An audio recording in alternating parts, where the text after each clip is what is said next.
आनंद घन प्रेमानंद स्वरूप नवनिभृत निकुंज महामहिम परम पावन श्री वृंदावन धाम। श्री वृंदावन धाम के लाडिले युगल चंद प्राणाराध्य श्री श्यामा श्यामजू समस्त हित परिकर निज परिकर। उपासक की उपासना का फल ये है कि हमारी अहमता और ममता ये दोनों आराध्य देव श्री प्रिया प्रीतम जू में समर्पित हो जाएं। अहम जनित कोई वृत्ति ही न रह जाए और मम जनित कोई वृत्ति न रह जाए। मम मेरा, अहम मैं से प्रकृति का कुछ भी जुड़ा ना हो तो शुद्ध ब्रह्म है वो। जहां प्रकृति का कुछ भी जुड़ा वही बंधन का कारक है। जैसे मैं स्त्री, मैं पुरुष, मैं विद्वान, मैं जहां कुछ उसके संग लगा दिया वो माया हो गई, वही बंधन हो गया।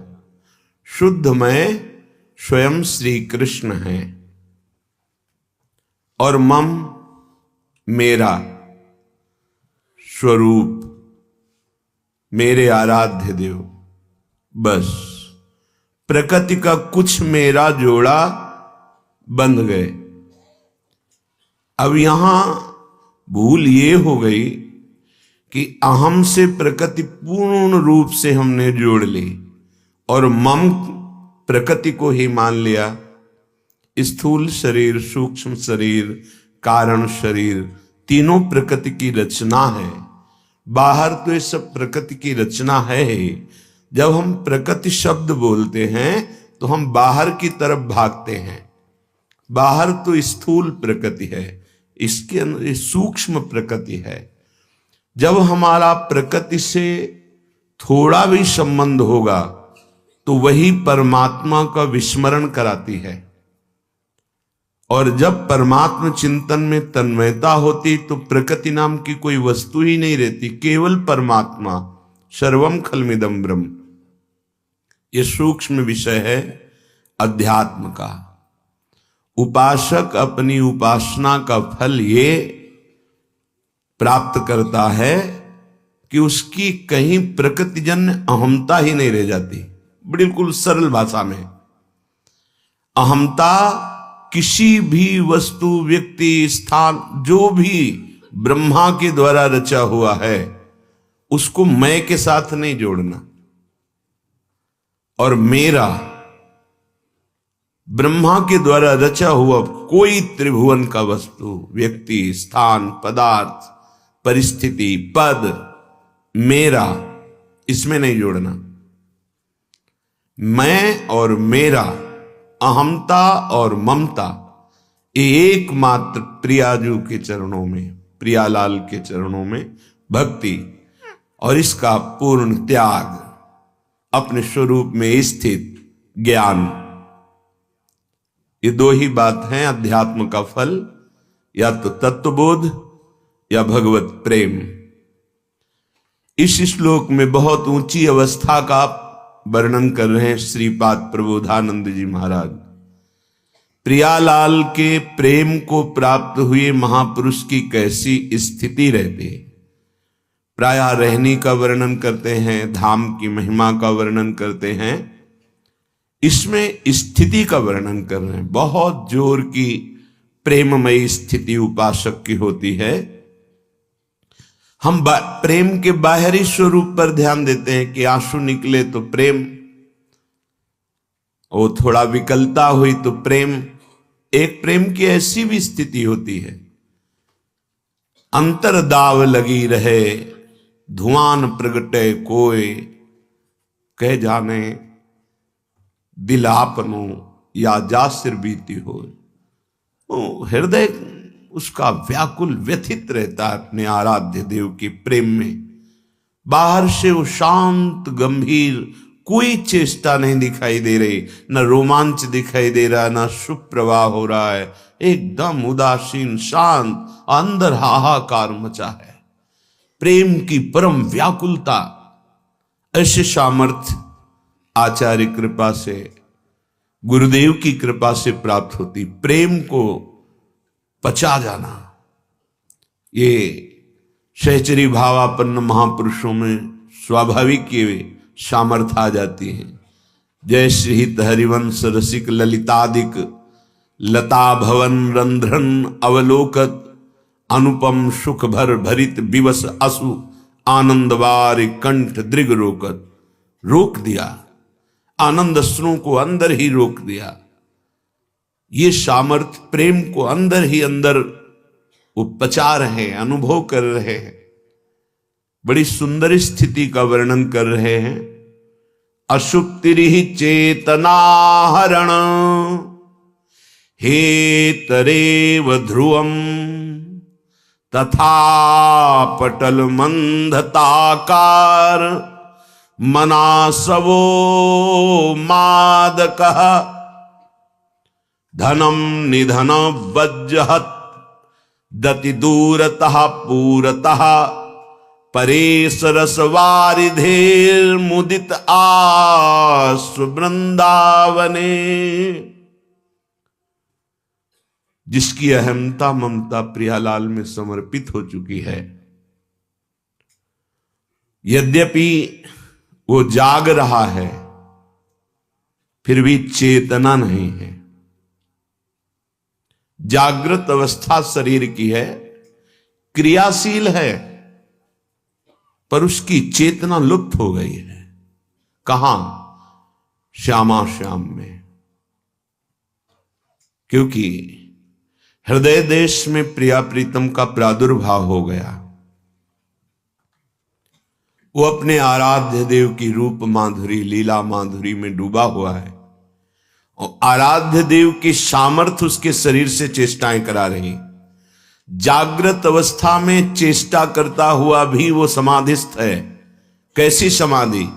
ये संकल्प समाधि नहीं है, ये असंप्रज्ञात विचक्षणा समाधि भी नहीं है, ये प्रेम समाधि है। देखता हुआ, चलता हुआ, फिरता हुआ, चेष्टाएं करता हुआ भी वो अपने आराध्य देव में स्थित है। नैनन पी मूर्ति बसे तेहि रस रहे समाय, तेहि रस रहे समाय। समा गया उस रस में, अपने प्यारी जू प्यारे जू की प्रेम माधुरी में उसका मन लीन हो गया। नैनन पी मूर्ति बसे तेहि रस रहे समाय। यह लक्षण सुनि प्रेम के अब और न कछु सुहाय, और न कछु सुहाय। फिरे अपने रस मातो। ऐसी अद्भुत रस की स्थिति है कि जागृत होते हुए भी चेतना नहीं। देह कुटुंब ते जाए छूट सब ही विधि नातो। संबंधहीन व्यवहार हो रहा है। क्या अद्भुत स्थिति है। ना शरीर से संबंध है, ना करण से संबंध है, ना बाहरी कोई संबंध हो। सम्यक रूप से अपने कर्तव्य का पालन हो रहा है। कौन कर रहा है? अब आराध्य देव कर रहे हैं। वो तो तेहि रस रहे समाय। उसका मन, उसकी बुद्धि तो चेतना, वो तो रस में डूब गई। तो फिर करवा कौन रहा है? बोले करें करावें आप सब जने बढ़ाई दे। वो स्वयं करा रहे। कर तुम अकर तुम अन्यथा कर तुम सर्व समर्थ प्रभु। अब वहां जीवत तो काम नहीं कर रहा, वहां अंतःकरण काम नहीं कर रहा, वहां भगवत सत्ता काम कर रही है। तभी कह रहे अशुभ ही, यद्यपि वो सो नहीं रहा, जगा हुआ है, पर जगा हुआ भी चेतना हरणम। जैसे सुषुप्ति में चेतना तमोगुण में लीन हो जाती है, तो एक चेतना शून्य शरीर पड़ा है। पर यह प्रेमी की स्थिति ऐसी नहीं, चेतना रस में डूब गई। तेहि रस रहे समाय, और चेष्टाएं सब हो रही हैं। कर्ता लय हो गया आराध्य देव के प्रेम में। आराध्य देव अब वहां स्वयं सब चेष्टाएं करा रहे हैं। बड़ी अद्भुत स्थिति। जैसे ज्ञानी महापुरुष जिसको तत्वबोध हो जाता है, वो केवल देखता है कि गुणों से वर्ताव का हो रहा है, कर्ता बिल्कुल नहीं है। स्वरूप में स्थित महापुरुष न दृष्टा है, न दृश्य है, न दर्शन है। त्रिपुटी का लय हो गया। ठीक प्रेम में महामहिम स्थिति ऐसी ही। अब वो है ही नहीं जो था। जैसे जब मैं था तब हरि नहीं, अब हरि हैं मैं ना हूं। ये स्थिति है, इसको वर्णन नहीं किया जा सकता। है अनिर्वचनीय स्थिति है। चेष्टाएं हो रही, वो बोल रहा है, वो देख रहा है, वो सुन रहा है, पर ये सब होते हुए भी कुछ नहीं है। उसकी चेतना ही नहीं, वो है ही नहीं।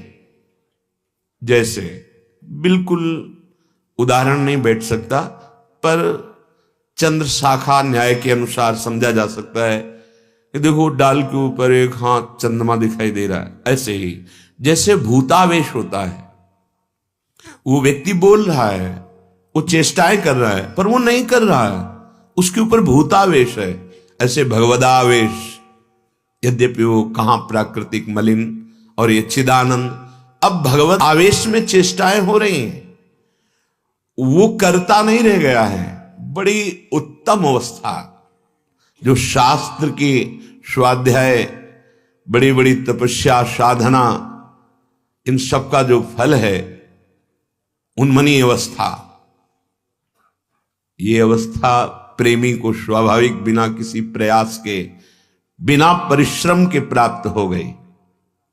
प्राप्तो मत्य अश्रमेण, श्रम से नहीं, अश्रमेण, बिना परिश्रम के। कैसे प्राप्त हुई? बोले लाडली जी की कृपा से प्राप्त हो गई।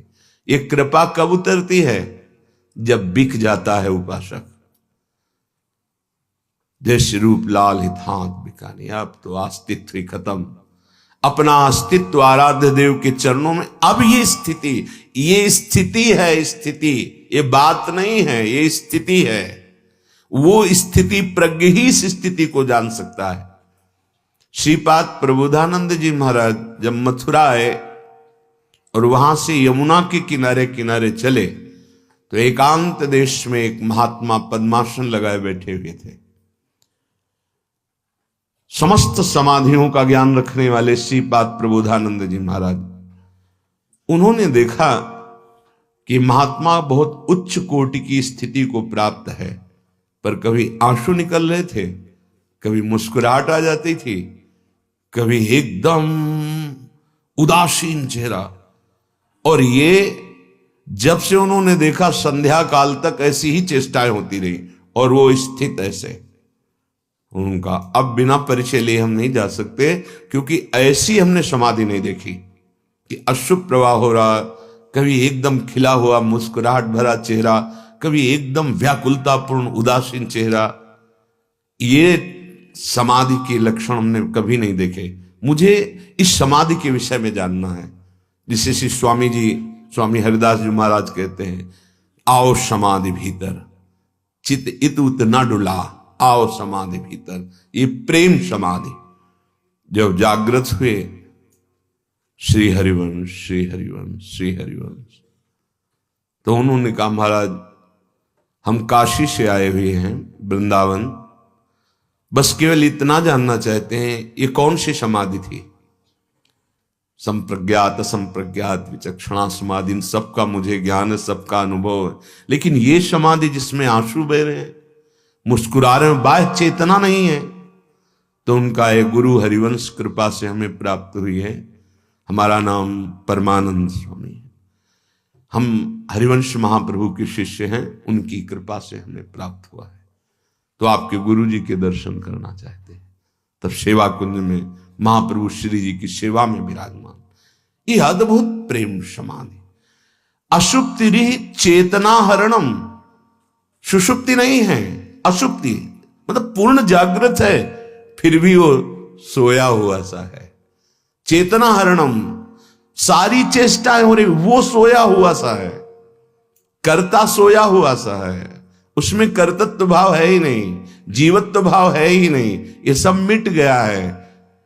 ईश स्वयं सारी चेष्टाएं करा रहा है।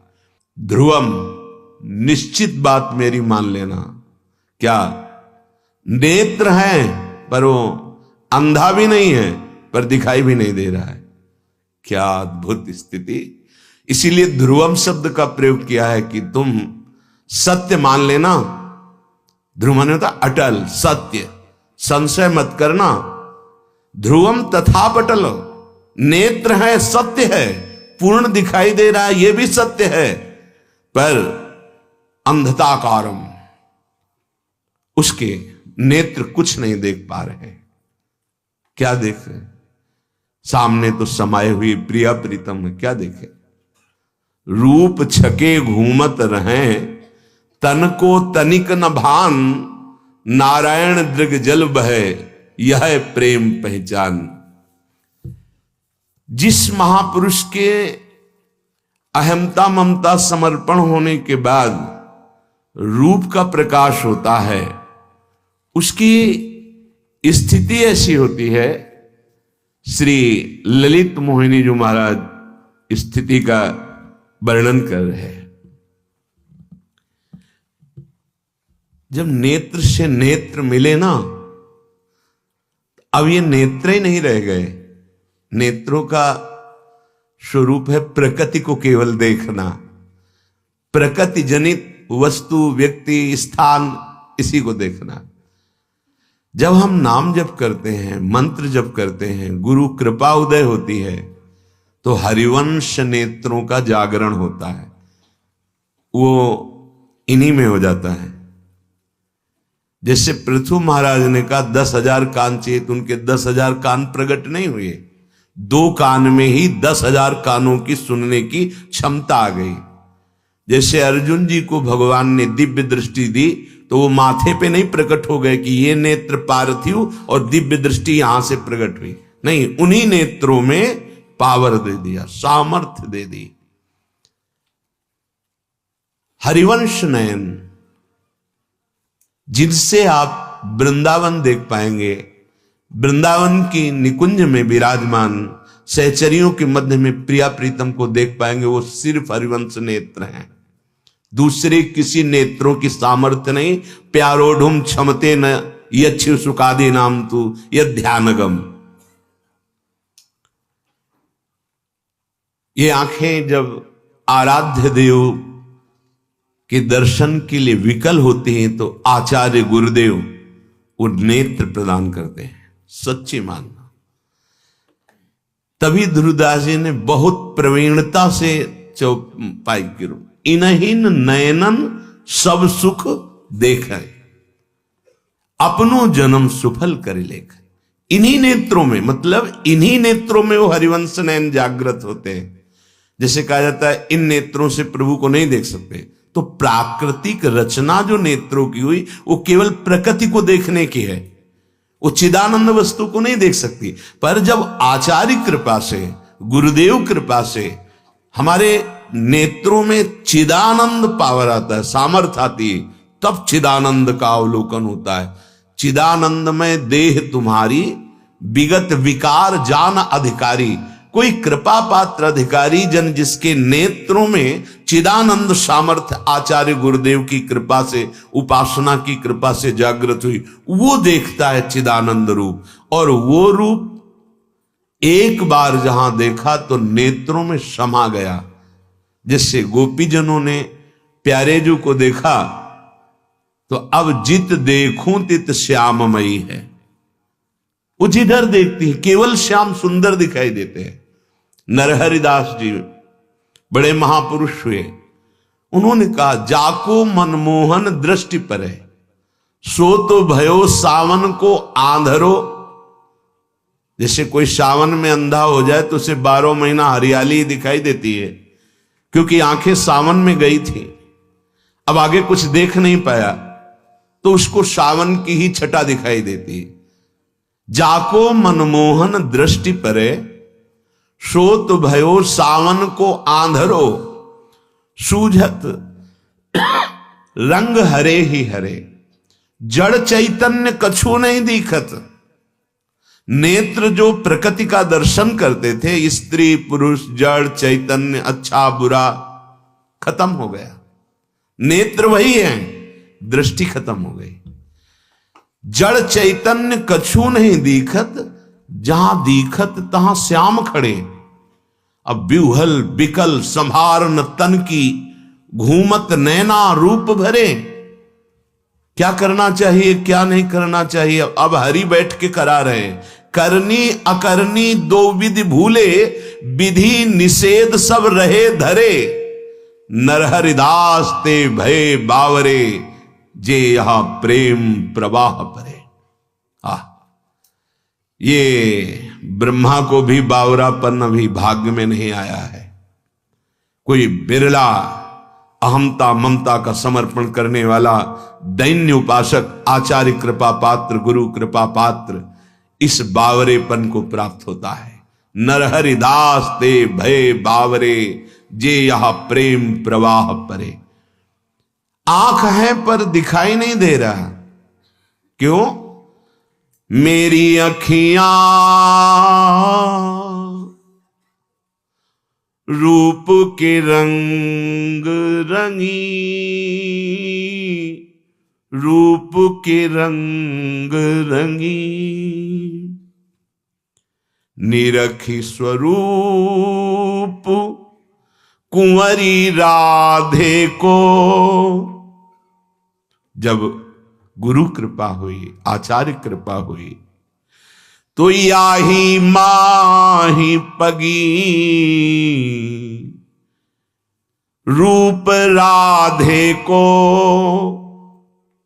तेरो रूप कहत नहीं आवे, जैसे हित हरिवंश कछुक जस गावे। प्रेम समुद्र का सार रूप हमारी महारानी जी जब कृपा करके सामने प्रीतम के साथ आई, तो निरखी स्वरूप कुंवरी राधे को, याही माही पगी। मेरी अखियां रूप के रंग रंगी। तो एक बार रूप माधुरी देखी होगी? बोले नहीं। छीन छीन प्रति अवलोक माधुरी, ना सोई ना जगी, ना सोई ना जगी। कैसी बात! श्रीपाद कह रहे हैं, ध्रुवम तथा पटल मंदताकार। ध्रुव सत्य है, उसके नेत्र बिल्कुल ठीक है, पर वो नेत्र होते हुए भी उसे कुछ नहीं दिखाई देता, केवल अपना प्रीतम दिखाई दे रहा है। छिन छिन प्रति अवलोक माधुरी, ना सोई। जब सोई नहीं तो जगी ना जगी। जैसे जगा हुआ पुरुष जगत के नानात्व को देखता है, नहीं। जैसे सोया हुआ पुरुष स्वप्न देखता है, नहीं। जैसे सुषुप्ति गाढ़ अवस्था में वो मूर्छित रहता है, नहीं। ना वो सो रहा है, ना वो जग रहा है, ना वो स्वप्न में है। त्रिगुणातीत अवस्था, जागृत स्वप्न सुषुप्ति तीनों से परे अवस्था उस महान प्रेमी की। नेत्र ध्रुव सत्य है कि उसके नेत्रों में ज्योति है, वो अंधा नहीं है, पर उसे कुछ नहीं दिखाई दे रहा अपने प्रीतम के सिवा। केवल अपना प्राण आधार जिधर देखता है वही, अब जो सत्य है वही भास रहा है। असत्य जो दिखे वो नहीं, मायाकृत नहीं। छिन छिन प्रति अवलोक माधुरी, ना सोई ना जगी मेरी अखियां, रूप के रंग रंगी। ये बिरह कमंडल कर लिए बैरागी दो नैन, मांगत दर्श मधु करी वो छके रहत दिन रैन। जिनका पात्र ही केवल विरहाग्नि रह गया है, विरह तड़प रहा है प्रभु के लिए। अरे वहां विषय चर्चा की तो बात जाने दो, ब्रह्म पद मोक्ष सुख सिद्धियां इनकी भी कोई चाहत नहीं रह गई। वो केवल तड़प रहा है प्यारी जू के दर्शन के लिए। लाडली करुणामयी कृपामयी, एक बार मुझ अधम को नेत्र गोचर होइए, एक बार में भर नेत्र आपकी रूप माधुरी का पान। कुछ समझाने से नहीं समझ, चाहे जो कोई समझा के देख ले उसकी समझ ही नहीं, बस वो अपनी विरह व्याकुलता बढ़ती चली जा रही। तो प्यारी जो करुणा समुद्र है, दया समुद्र है, प्रीतम के साथ उसके नेत्र गोचर होती, प्रकाशित होती। बस जहां प्रकाशित हुई उसी रूप रस में डूब गए। ये रूप रस स्वयं जो रचनाकार है वो कह रहे, श्री हरिदासी जू ललित केली मिली, याही माही पगी। जो स्वामी हरिदास जो महाराज है, जो इस ललित केली में डूबे हुए हैं, जो उसमें पगे हुए हैं, उन्हीं पगे हुए की कृपा से मेरी अखियां रूप के रंग रंगी। आचार्य कृपा, गुरुदेव कृपा, इसमें दूसरा कोई साधन बल काम नहीं करता। अगर कोई अपने हठ पूर्वक, वैराग्य पूर्वक, तप पूर्वक, तो तप लोग बने हैं अन्य लोकों में लेकिन प्यारे जू को प्राप्त करने का एक ही उपाय है, दैन्य भाव से, आर्त भाव से रो रो कर उनको पुकारना। रीझ जाओ महाराज युगल सरकार, हमारे पास न तप है, न साधन है, न बुद्धि है, न बल है, आप अपनी करुणा से रीझ जाओ। ये बिहारी तेरे नैना रूप भरे, कैसा स्वामी जू का रूप है कि प्यारे जू के नेत्रों में प्यारी जू का रूप समाया हुआ है। ऐसा सौंदर्य, ऐसा महामाधुर्य, ऐसा महासुख, जरा सी झलक किशोरी जू की आ जाए तो चिल्ला चिल्ला के रोने के सिवा और कोई उपाय नहीं। इतना अपार आनंद कि उस आनंद में वो रोता है। आनंद समुद्र मानो उल्लसित हो गया। प्यारी जू का रूप, जैसे चंद्रमा को देख करके ज्वार भाटा आता है समुद्र में, ऐसे प्रिया बदन छवि चंद्रमनु को देखकर बिहारी जू के नेत्रों में आनंद उफनता है। और ऐसे बिहारी बिहारिन को जो देख रहे हैं उनके हृदय में क्या हो रहा होगा। ये अवस्था आगे वो वर्णन कर रहे हैं श्रीपाद जी, कह रहे हैं मनासवो मादकः, उसने कोई नशा नहीं किया पर वो नशे से झूम रहा है। ये रूप रसासो, प्रेम रसासो, सत्य है उसने कोई नशा नहीं किया। घूर्णित नेत्रम, सुधा निधि में वर्णन, मदा घूर्णित नेत्रम, प्रेम रूप मद में घूर्णित नेत्र अरुण वर्ण के हो रहे हैं। फिर वो किसको देखे, कह रहे सत्य बात है कि उसने कोई व्यसन नहीं किया, पर वो कह रहे मनासवो, आसो कहते हैं नशे को, मदिरा को, मनासवो मादका, वो मानो जैसे बहुत जोर का नशा किए हो, ऐसे उसके घूर्णित नेत्र और ऐसी उन्मत्त अवस्था रहती। क्यों? क्योंकि जब स्वयं लालजू को यस्या कटाक्ष सर्पाति विमूर्छितेन ताम राधिकाम परिचरामि कदा रसेन, कब हमको वो रस प्राप्त होगा जो मंद मुस्कुराकर प्रीतम की तरफ जब तिरछी चितवन से देखती है रस समुद्र की सार लाडली, तो वेणु करान्य पतिता स्खलितम शिखंडम भ्रष्टम च पीतवसनम ब्रजराज सोनो। फिर उपासक की क्या दशा होगी? उपास्य देव बिहारी जी के, बिहारी तेरे नैना रूप भरे, निरखी निरखी प्यारी राधे को, अनत न कहूं टरे, बिहारी तेरे नैना। जब बाके बिहारी के नेत्रों में श्यामाजू के रूप का ऐसा प्रभाव कि वो प्रेम में विकल हो जाते हैं, तो सोचो वो प्यारी जू का रूप जब उपासक के नेत्र में आता है तो न सोई न जगी, छिन छिन प्रति अवलोक माधुरी, ये अखियां न सोई न जगी। अद्भुत स्थिति। जब श्रीपाद कह रहे थे कौन सी ये समाधि है?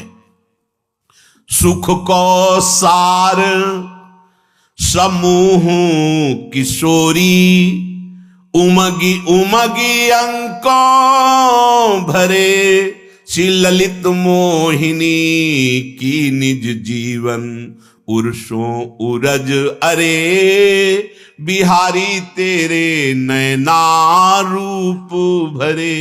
ये जब रूप बेल प्यारी बनी सुप्रीतम प्रेम तमाल, दो मन मिलिए कह भय श्री राधा वल्लभ लाल, ये दोनों जब इस रूप में विराजमान होते हैं, सखियां जब इस रूप को देखती तो अंचल पसार कर आशीष देती। वो उन्मत्तता, वो आसव, वो मादकता जब उपासक में चढ़ती है तब वो झूमता है, जैसे कोई आसव पिए हुए लड़खड़ाता झूमता चलता है, ऐसे वो महाप्रेम का आसव पिए हुए मादकता में भरा हुआ वृंदावन की गलियों में डोलता है। गदगद सुर नैना सजल, ये देखो मादकता। दंपति रस रहे भीन, इहगत वृंदा विपिन में फिरे प्रेम तल्लीन। धनम निधनवत जहत, यद्यपि उस परम धनी है जिसके पास राधा नाम धन है, ये पार्थिव प्राकृतिक धन को देखकर बड़ा छोटा कहा जाता है। ये बड़ा आदमी, ये छोटा आदमी। किस बात में छोटा? उसके पास प्राकृतिक धन नहीं है। ये बड़ा आदमी किस बात में? उसके पास प्राकृतिक धन है। नहीं, दोनों झूठे। सच्चा धनी कौन? बोले जिसके पास भगवान नाम धन। महामहिम परम स्थिति को प्राप्त श्री कबीरदास जी, जो भगवान के स्वरूप हो जाते हैं महापुरुष, वो कह रहे हैं कबीरा सब जग निर्धना, सब जग निर्धना, धनवंता नहीं कोई, धनवंता सोई जानिए जाके राम नाम धन होए, कृष्ण नाम धन होए, राधा नाम धन होए। हमारे प्रभु के अनंत नाम हैं, जो किसी एक नाम को निरंतर जपता उससे बड़ा कोई धनी नहीं त्रिभुवन में। लौकिक धन का महत्व भक्तों के हृदय में नहीं होता, यदि है तो प्रभु का महत्व नहीं है। और जिसके हृदय में प्रभु का महत्व है तो सुरपति नरपति लोकपति, जिनके भावे घास तिनके के समान दिखाई देता है। न पारमेष्ठ्यम न महेंद्र धिष्णम न सार्वभौमम न रसाधिपत्यम न योग सिद्धि अपनर्भवम वा। ये न ब्रह्मा का पद, न देवराज इंद्र का पद, न सम्राट का पद, न योग की सिद्धि, न मोक्ष, कुछ नहीं उसको समझ में आता। एकमात्र ना काहो सो बोलिबो, ना कोई व्यवहार, अपनी कुंवर किशोरी को जियत निहार निहार। बहुत बड़ा धन मिल गया। क्या मिला? बोले हमें सबसे बड़ा धन मिल गया वृंदावन, क्योंकि वृंदावन में ही प्रिया प्रीतम, वृंदावन में ही सहचरीगण, वृंदावन में ही समस्त आचार्य धाम है। और हमें वृंदावन का आश्रय मिल गया, वास मिल गया। अब मैं वृंदावन धन पायो, परम धन राधा नाम आधार। धनम निधनवज्जह, यद्यपि बहुत वैभव है लेकिन वो अकिंचन है। इस सांसारिक वैभव से उसका कोई संबंध नहीं। यद्यपि वो आपको दिखाई दे रहा है कि लंगोटी केवल है, फटे पुराने चिथड़े पहने, लेकिन उस बड़ा ब्रह्मा भी नहीं है। क्यों? क्योंकि प्रिया प्रीतम उसके हृदय में खेलते हैं, उसके नेत्रों में बसे हुए हैं। ये श्री वृंदावन की कृपा से। ये जो प्रेम धन, ये राधा नाम, ये अद्भुत स्थिति, ये धाम की कृपा से, क्योंकि धाम में ही आचार्य और रसिक गुरुदेव की प्राप्ति होती है। बोले भाग बड़ो वृंदावन पायो। तो बोले भाग्यशालियों को वृंदावन मिलता है? नहीं, वृंदावन मिला, अब भाग बढ़ो। हमारे भाग्य में वृंदावन नहीं लिखा है। क्यों? क्योंकि ये कृपा से प्राप्त होता है, ये पुण्य से नहीं प्राप्त होता। धाम का, नाम का, रूप का, लीला का सानिध्य, साक्षात्कार, ये केवल कृपा शब्द से प्राप्त होता है। हरि कृपा, गुरु कृपा, प्रियाजू की कृपा, बिना कृपा के यह गुण साधनते नहीं हुई। तो हमें जो धाम मिला, श्री राधिका कृपा बिनु सबके मनन अगम्य, हम पे श्री जी की कृपा हुई। अब हम कह रहे हैं बड़े भाग्यशाली, क्योंकि हमें लाडली जू ने स्वीकार किया। जारज को सुर नर मुनि वंचित, विधि शंकर सिर नायो। भाग बड़ो वृंदावन पायो। ये जो आप स्थिति प्रेम की सुन रहे हैं, ये बहुत दुर्लभ है, चर्चा नहीं मिल सकती प्रभु। ये तो केवल लाडली जी की कृपा से मिल रही है। वही नाना प्रकार की भोग सामग्री की प्राप्ति की बात, वही शरीर चर्चा, वही लोक लोकांतर प्रकृति की चर्चा, शुद्ध परमात्म चर्चा या परमात्म प्रेम की चर्चा, ये तो केवल लाडली की कृपा से। आप जिस रज में बैठे हैं, जहां आप बैठे हैं, यमुना की धारा है। देखो कालीधय में देखो, वहां सीढ़ियां हैं, यही धारा साक्षात रसरानी की धारा में आप बैठ करके प्रियालाल की प्रेम चर्चा सुन रहे हैं। इस रज को अपने माथे पर सनकादि और शंकर आदि, उद्धव आदि बड़े बड़े महापुरुष धारण करते हैं। बंदे नंद ब्रज स्त्री राम पाद रेणुम भीक्षण सा, वंदना करते हैं इस रज की, क्योंकि यहां गोपीजनों की और ऐसे भावापन्न महापुरुषों की चरण रज, कोई कण ऐसा नहीं जो आंसुओं से भींगा ना हो। कभी प्रेम आंसू, कभी विरह अश्रुओं से, बहुत काल से रज भींगती चली आ रही आंसुओं से। और इसीलिए यहां अगर अपराध न करे तो बहुत जल्दी प्रेम प्रकाशित हो जाता है। हमें बहुत युग व्यतीत हो गए भटकते भटकते, आज हमको अपना घर समझ में आया है कि कौन सा है। बोले बहुतक जुग या रज बिनु बीते, जन्म जन्म डहकायो। सूरज अब कृपा करी दीनी, अभय निशान बजायो।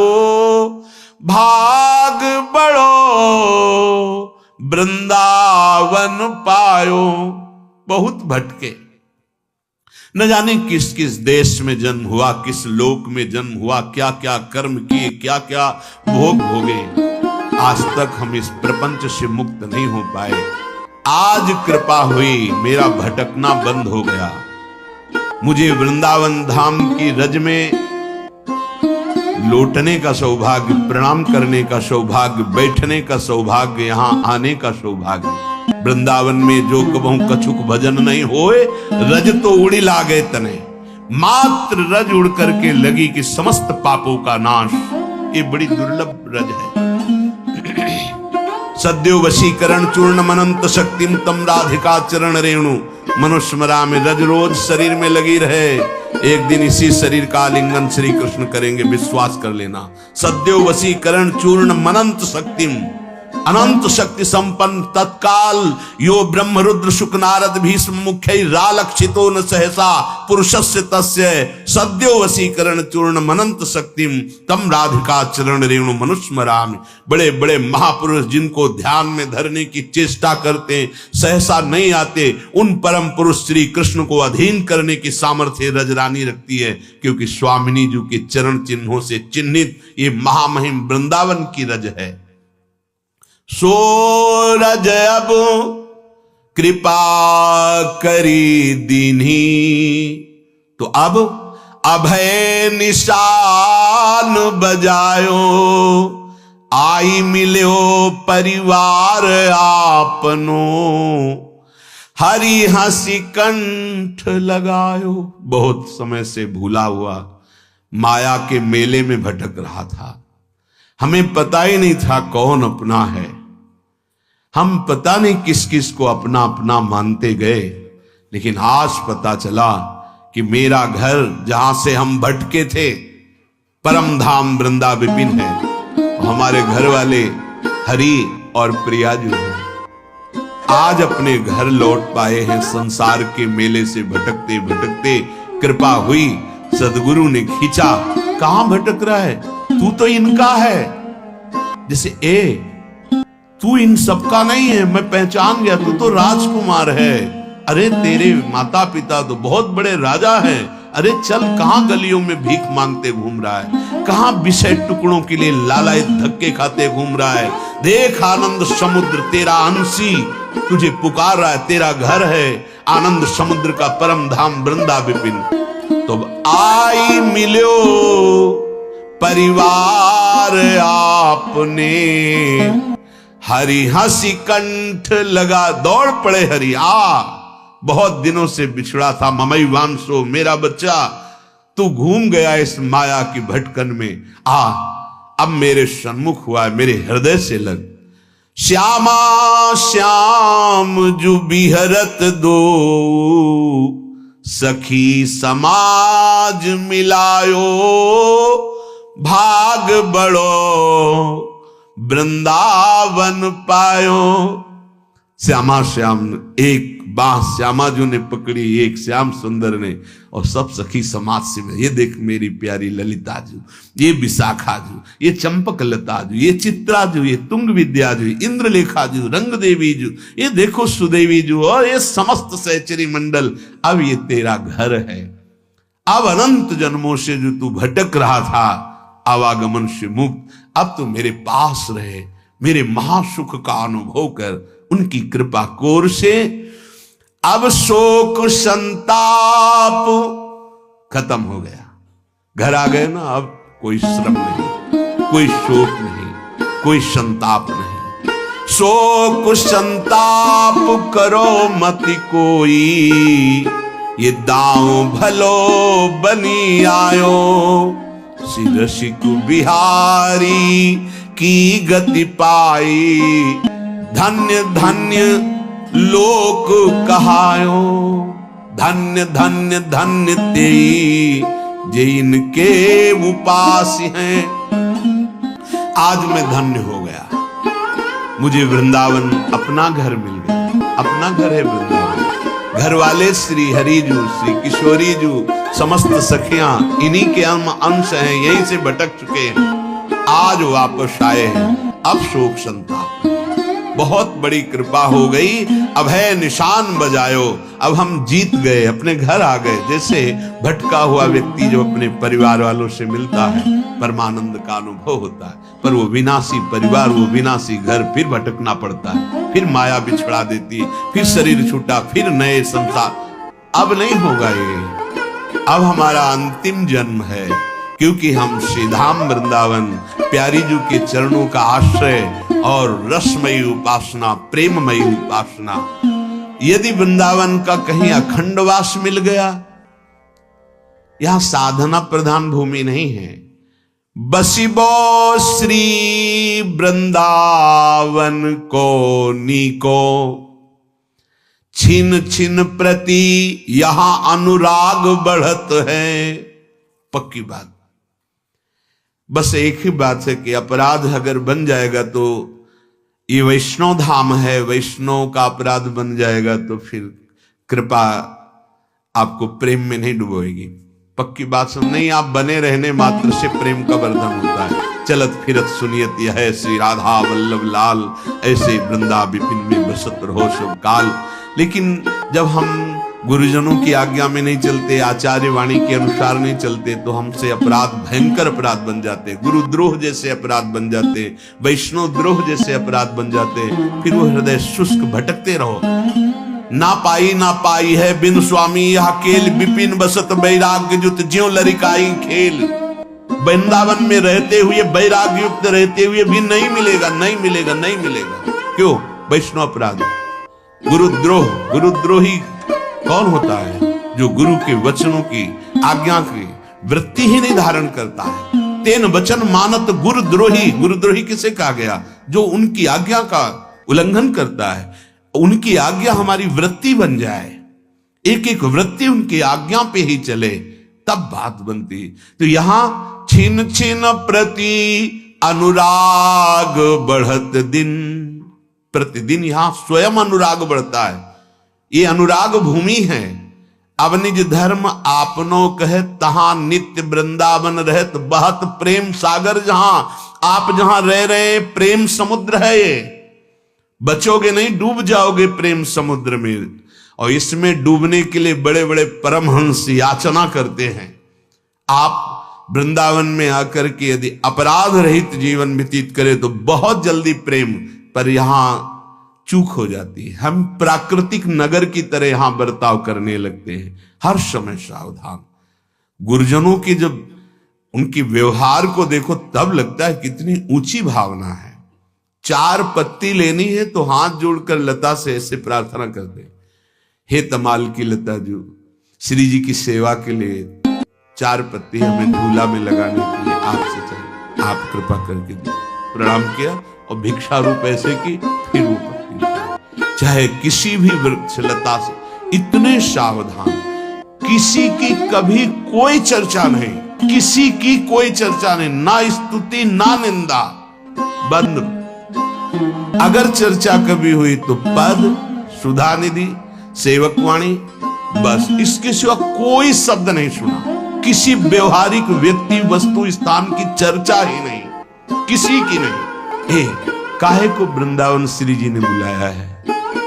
चलो जो व्यवहार में लौट के जाते हैं, कृपा करें श्री जी, उनका भी मन श्री जी में लगने की भावना बनती रहे। लेकिन जिनको वृंदावन वास मिल गया, जो परमार्थ पथ के प्रतीक हैं, फिर क्यों हम दोष दर्शन करें, हम क्यों दोष वर्णन करें, हम क्यों गुरुद्रोह, इष्ट द्रोह, वैष्णव द्रोह, धाम का अपराध क्यों करें? आप कहोगे इष्ट द्रोह कैसे होता है? किसी के भी इष्ट की निंदा कर देना अपने इष्ट का द्रोह हो जाएगा, ध्यान रखना। किसी भी गुरुदेव की निंदा कर देना अपने गुरु का द्रोह हो जाएगा।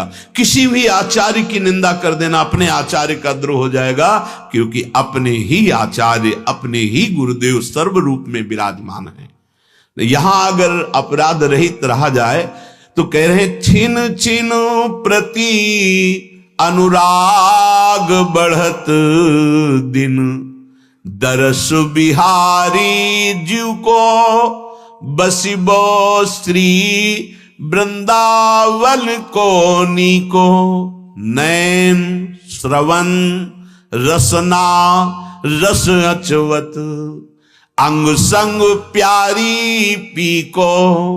कैसे वृंदावन वास किया जाता है? बोले नेत्रों से केवल प्रिया प्रीतम का रूप दर्शन, श्रवणेन्द्रिय से केवल प्रिया प्रीतम की चर्चा या उनके प्रेमी रसिकों की चर्चा, और रसना से रसास्वादन, प्यारी जो प्यारे जो की नित्य केली, जैसे चतुरासी जी, केली माल जी, 42 लीला जी, बहुत रसमयी वाणियां हमारे रसिक राज शिरोमणियों ने लिखा है। तो आचवत, श्रवणेन्द्रिय से लीला श्रवण, नाम कीर्तन श्रवण, प्रिया प्रीतम की बातें, रसेंद्रिय से गायन, नाम कीर्तन, नाम जप, प्रिया प्रीतम की लीला गायन, ये रसास्वादन कर रहे हैं। और नेत्रों से केवल सावधान हो, जिधर दृष्टि जाए, चिद चिद लक्षणम सर्वम राधा कृष्णमयम जगत। तो इसका परिणाम क्या होगा? पहुंच जाओगे प्यारी जो प्यारे जो के अंग संग में। ये शरीर केवल देखने को रहेगा। किशोरी मात मानम, वो अपने स्वरूप में अपनी प्यारी जो प्यारे जो के समीप रहता है।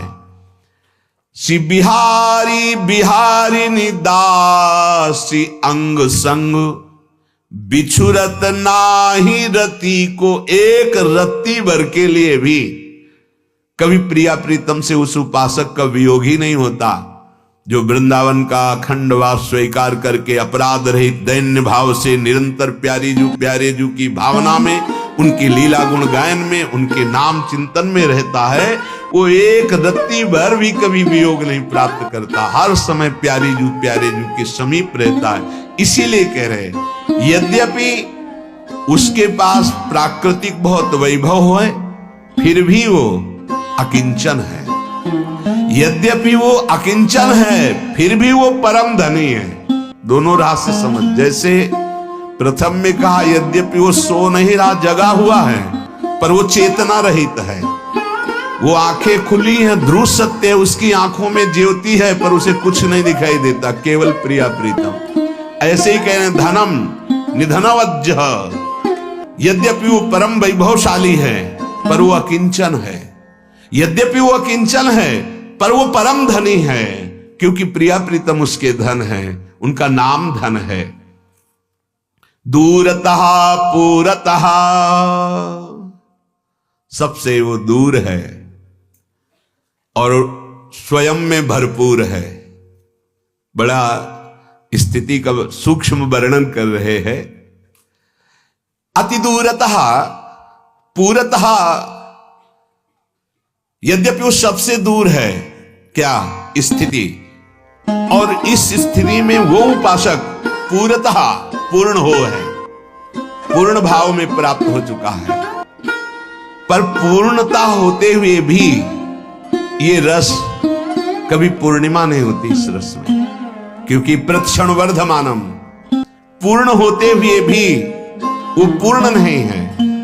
सबके लिए अति दूर स्थिति, उस स्थिति को वो प्राप्त है, पर फिर भी पूर्णता नहीं है। पूर्ण होते हुए भी वो पूर्णता नहीं है। देखते हुए भी तृप्ति नहीं है, पान करते हुए भी प्यास बढ़ती जा रही है। ये प्रेम की पहेलियां कोई प्रेमी ही समझेगा। भगवत रसिक रसिक की बातें रसिक बिना को समझ सके ना। परेश रस वारिधेर मुदित आश वृंदावने, वो परम ईश्वर के वैभव का त्यागी, माया का नहीं, परम ईश्वर के वैभव का त्यागी, रस सागर में हिंडोले लेता हुआ, झूलता हुआ, आनंदित होकर वृंदावन में डोलता है, महामाधुर्य रस में। अर्थात ईश्वर के ऐश्वर्य वैभव भगवत्ता का भी जिसके हृदय में राग नहीं है, अपने लाडली लाल, यहां कभी भगवान कह के जयकारा नहीं लगता, राधा वल्लभ भगवान की जय, तो जान लेना बाहरी आदमी है, वृंदावन रस का रसिक नहीं है। बाके बिहारी भगवान की जय, कितना उल्टा सा लगता है नहीं, बाके बिहारी लाल की जय, राधा वल्लभ लाल की जय, राधा रमण लाल की जय। लाल अर्थात जो वैभव भगवान की भगवत्ता का है, उसका रसिक जन विस्मरण करके अपने लाडली लाल, जैसी हरिवंश लाल ललना मिल हियो शिरावत। ये प्रेम भक्ति का चरम स्वरूप वृंदावन का। पहले हमारे हृदय में भक्ति तो आवे, तब हमारे हृदय में प्रेम समुद्र लहरावे। भक्ति की चर्चा में पीछे वर्णन किया गया कि भक्तिवान उपासक को, भक्तिवान जो जिसके अंदर भक्ति जागृत हो गई है, उसको अपने ऐसे आचरण क्रियान्वित प्रकट करने चाहिए कि साधारण प्राणी उन्हीं क्रियाओं को करके भक्ति के मार्ग में आगे बढ़े। जो साधारण अभी भक्ति का प्रारंभ कर रहे हैं, उनके लिए 2 सूत्र बताए गए, और जो सिद्ध महापुरुष होते हैं उनमें 2 बातें होती नहीं। पहला है विषय त्यागात, किंचन मात्र भी अधर्मयुक्त विषय की क्रिया नहीं होनी चाहिए। दूसरी बात, बाहर से क्रिया ना हो, अंदर से रस में चिंतन विषय का हो तो बच नहीं पाओगे। इसलिए निरंतर नाम चलाओ, जिससे अंदर विषय चिंतन ना होने पावे। फिर संगत त्यागाच, ऐसे कुसंगी जनों का संग ना करो।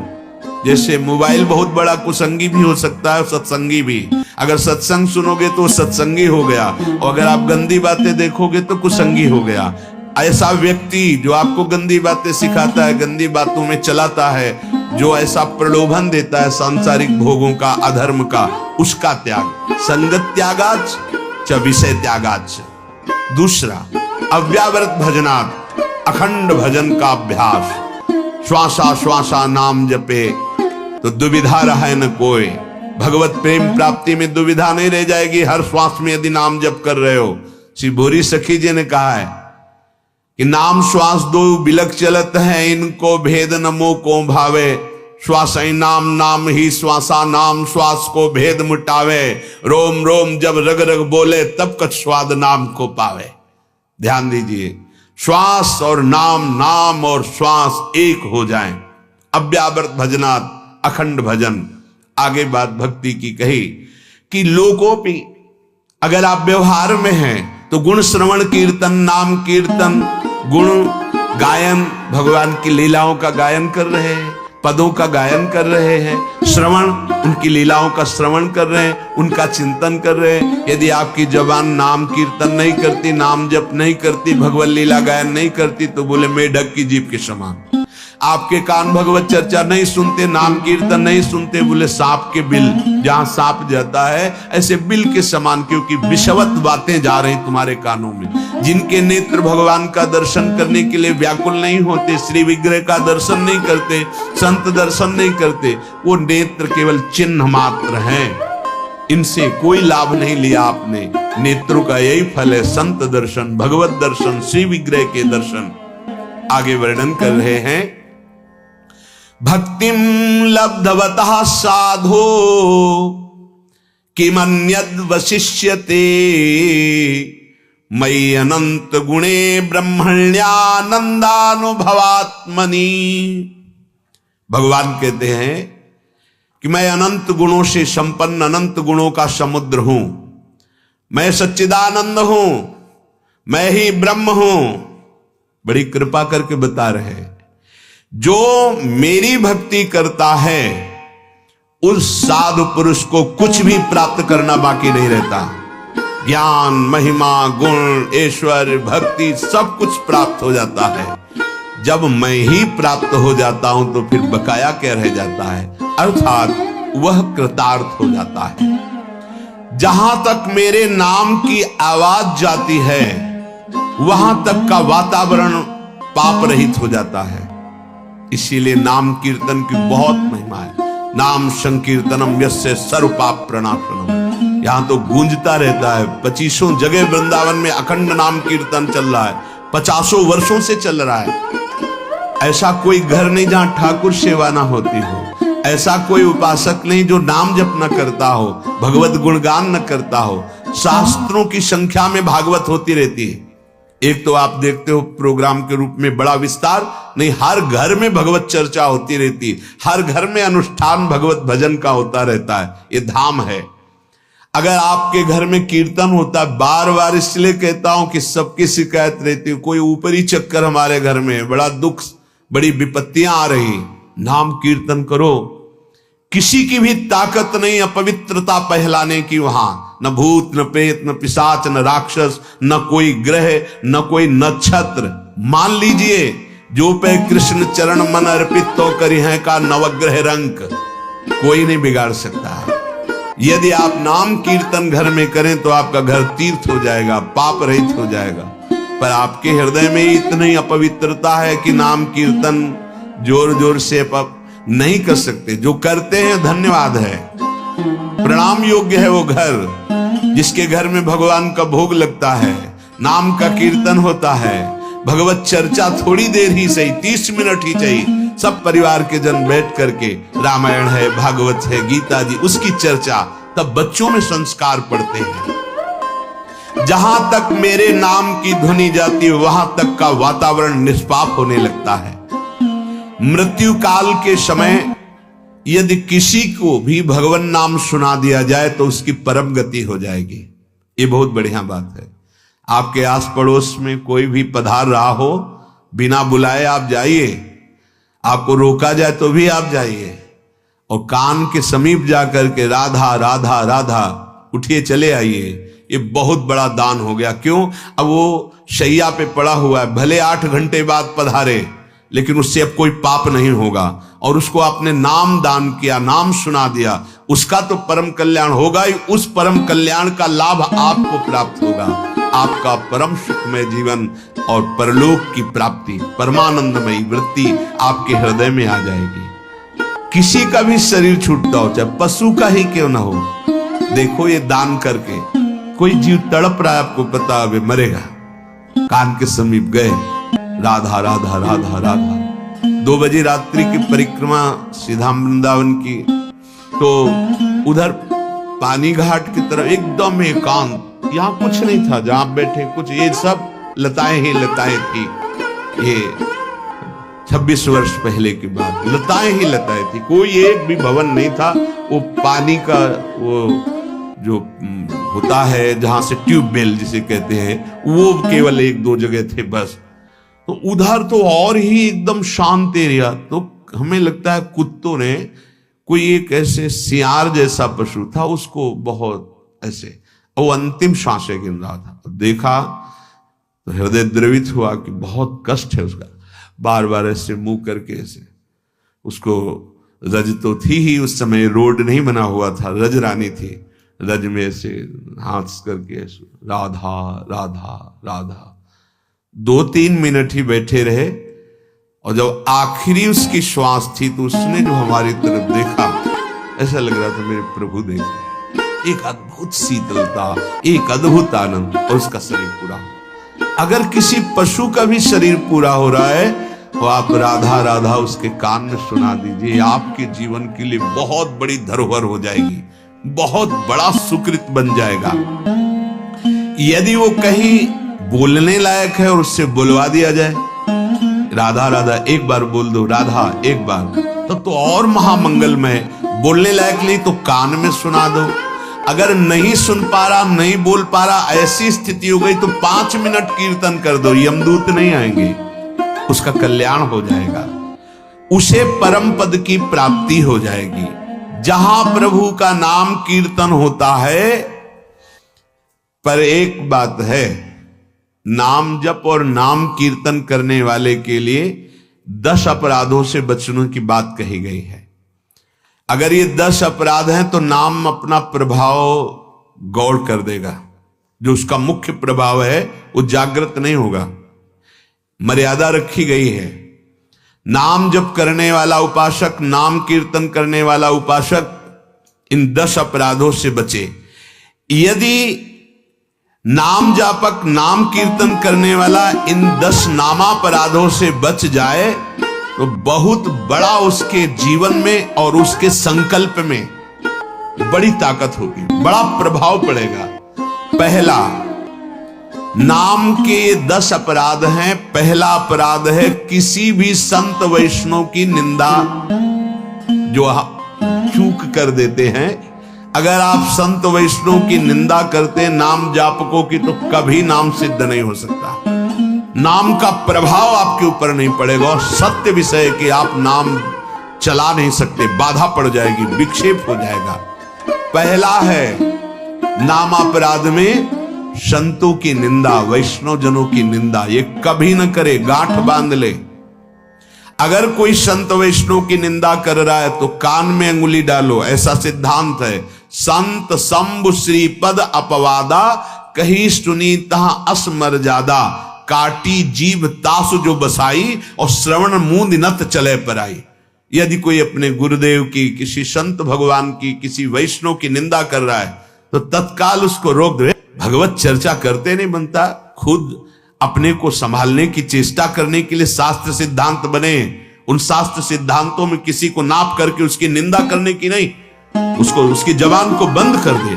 नहीं ताकत है तो कान में अंगुली डालो, राधा राधा, वहां से चले जाओ। कोई संत की, भगवान की, हरि की, वैष्णव की यदि निंदा कर रहा है और आप सुन रहे हो, निंदा नहीं कर रहे, तो आपके अंदर नाम नहीं चलेगा, नाम का प्रभाव प्रकाशित नहीं होगा, क्योंकि नामापराध है। बहुत सावधान। दूसरा है भगवान के नाम में छोटे बड़े की भावना करके निंदा कर देना, कि इस नाम से तो काम बनेगा, उस नाम से काम नहीं बनेगा।